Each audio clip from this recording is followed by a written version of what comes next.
महाकुंभ के हादसे को लेकर सत्ता पक्ष और विपक्ष में तनातनी है। उत्तर प्रदेश से लेकर दिल्ली तक इसकी चर्चा है। सदन में भी कांग्रेस के राष्ट्रीय अध्यक्ष ने इस पर सवाल खड़े किए, समाजवादी पार्टी के राष्ट्रीय अध्यक्ष ने भी इस पर सवाल खड़े किए।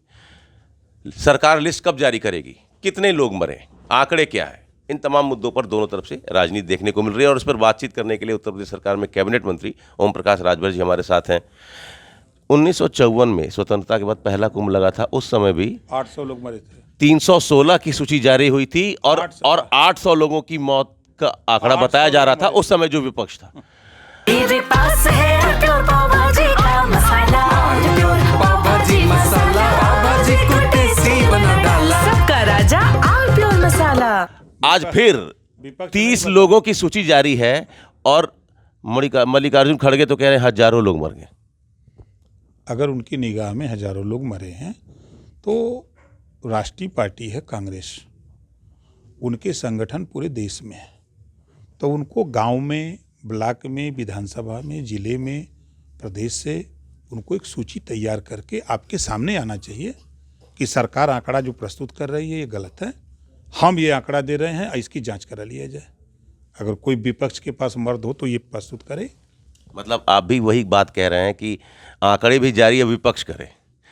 सरकार की जो मशीनरी है, जो ये आप लोग गणना कर ले रहे हैं कितने लोगों ने कुंभ में स्नान किया और कितने लोग मरे, अभी तक इसका कोई आधिकारिक आंकड़ा नहीं है। आप कह रहे हैं विपक्ष आंकड़े जारी करे। सरकार के पास जो आंकड़ा था, जो वहाँ सूची मिली, वो सरकार ने प्रस्तुत किया सबके सामने कि ये आंकड़ा है। विपक्ष के मन में अगर ये अंदेशा है तो विपक्ष उस बात को क्यों नहीं साबित कर देता। 3 वहाँ स्टैम्पेड हुए, भगदड़ हुए, आप इस बात से इनकार करते हैं? 3 भगदड़ हुए कि नहीं हुए? पहले एज अ कैबिनेट मंत्री आप क्या स्वीकार कर रहे हैं? हम तो कह रहे हैं कि हुए। 3 वहाँ भगदड़ हुई तभी न लोग मरे और 30 लोग मरे। इससे ज्यादा लोगों के मौत की सूचना नहीं है, सरकार के पास नहीं है। तो फिर विपक्ष जो कह रहा है इतने लोग मरे, उसके पीछे उनका क्या तर्क है, वो क्या समझ में आ रहा है आपको? हम तो कह रहे हैं विपक्ष के पास अगर आंकड़ा है, वो किस आधार पे कह रहे हैं? कोई सबूत उनके पास है? वो प्रस्तुत करें कि ये गांव है, ये जिले हैं, ये प्रदेश है, ये इतनी डेथ हुई है। वो प्रस्तुत क्यों नहीं करते? राष्ट्रीय पार्टी है, प्रदेश की पार्टियां हैं, प्रदेश में कितने उनके संगठन हैं, क्यों नहीं करते? ठीक, आप कैबिनेट मंत्री हैं, आप मानते हैं कि कुंभ में जो भगदड़ हुआ सरकार का फेलियर था? सरकार फेलोवर नहीं थी कि जो उम्मीद थी, उम्मीद से ज़्यादा लोग आ गए। मौनी अमावस्या के दिन जिस तरह सरकार ने महाकुंभ को लेकर के पूरे देश में प्रचार प्रसार किया, तो उम्मीद से ज़्यादा लोग आ गए। इसको हर आदमी मानता है। तो जब जहाँ जो लक्ष्य था उससे ज़्यादा लोग आए और सरकार फेलवर नहीं है। सरकार पूरी तैयारी, पूरी मुस्तैदी से अपने काम में लगी रही। और साजिश की जो बात आ रही है, जांच भी चल रही है, आप मानते हैं कि इसके पीछे साजिश हो सकता है? अब जांच हो रही है, जांच में जो रिपोर्ट आएगी तो आपके सामने हम भी आएंगे तो बताएंगे। तो कुछ तो है ना, मतलब नहीं, अभी तो ऐसी जानकारी नहीं है। कुछ महाराज जी लोग, जगत गुरु लोग तो नाम ले रहे हैं किसी पॉलिटिकल पार्टी का। देखिए, पार्टी अब उनका व्यक्तिगत बयान है, लेकिन हमारा बयान यही है भैया कि जांच हो रही है, जांच में रिपोर्ट एकदम आ जाएगी, सब दूध का दूध पानी का। साजिश का एंगल है ना जांच में? अब जांच के साथ हो रही घटना क्यों हुई उसकी तो जांच हो ही रही है। हजारों लोगों की बात कर रहे हैं मल्लिकार्जुन खड़गे, राहुल गांधी, अखिलेश यादव, सवाल कर रहे हैं सरकार पे। सरकार अखिलेश यादव तो कह रहे हैं कि 100 करोड़ की तैयारी थी सरकार की, और अगर हमारी बात झूठी निकले तो मैं आज सदन से इस्तीफा दे दूंगा। 140 करोड़ तो पूरे देश की आबादी है, तो 100 करोड़ कैसे ही आ? अखिलेश यादव बोल रहे हैं ये बात। ये तो देखिए, अखिलेश जी झूठ बोलते हैं, झूठ बोलने के माहिर हैं।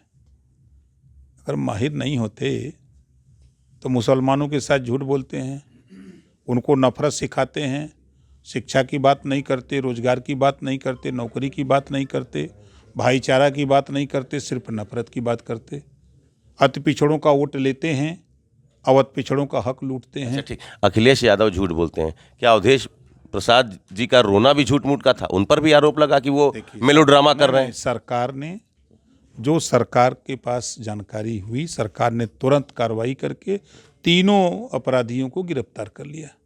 तीनों ने कबूल कर लिया कि कैसे कैसे घटना हुई, उन्होंने स्वीकार कर लिया।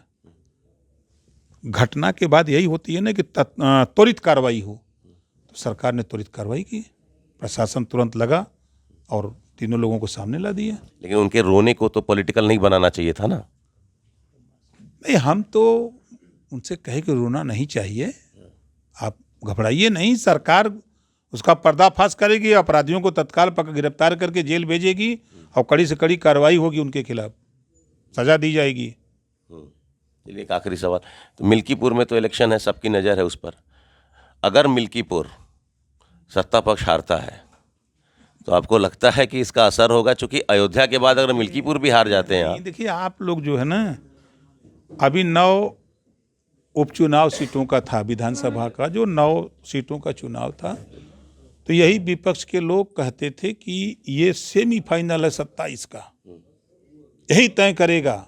आप लोग भी खूब ललकारते थे कि सेमीफाइनल। मिल्कीपुर का क्या इंपॉर्टेंस है? बता रहे हैं, सुन उसका महत्व तो बता दीजिए। सुन तो लीजिए, 9 सीट में सेमीफाइनल में क्या हुआ, 2 सीट जीते, 7 हम लोग जीत गए।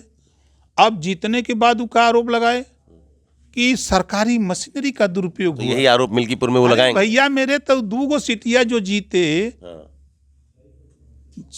सीसा मऊ और करहल जब जीते, तो वहां भी तो पुलिस का बल पे जीते का, वो ठीक बात है, जनता के दम पे न जीते। बिल्कुल बिल्कुल, जीत में आपके बल्ले बल्ले और हार गए तो फिर आरोप लगा दे। जब वो हारते हैं तो ईवीएम और प्रशासन का रोना रोते हैं, जीत जाते हैं तो बाजा बजाते हैं कि जीत गए। वैसा है अभी। मिल्कीपुर में बाजा बजाएंगे, रोएंगे? हताशा और रोएंगे कि बाजा बजाएंगे? हताशा और निराशा बोल रहे हैं, वो खुद बोल रहे हैं। उनकी भाषा आप समझेंगे ना तो समझ जाएंगे कि वो हार गए, अब जीतने वाले नहीं हैं। चलिए, तो ओम प्रकाश राजभर जी सरकार के साथ खड़े हैं। 30 मृत्यु हुई है, आधिकारिक आंकड़े 30 की है और 30 लोग ही मरे हैं। बाकी जांच हो रहा है, जांच रिपोर्ट जब सामने आएगा तो दूध का दूध पानी का पानी होगा, ये कहना है ओम प्रकाश राजभर जी का। Amit Singh, TV9 UP, Varanasi. मेरे पास है प्योर पाव भाजी का मसाला, प्योर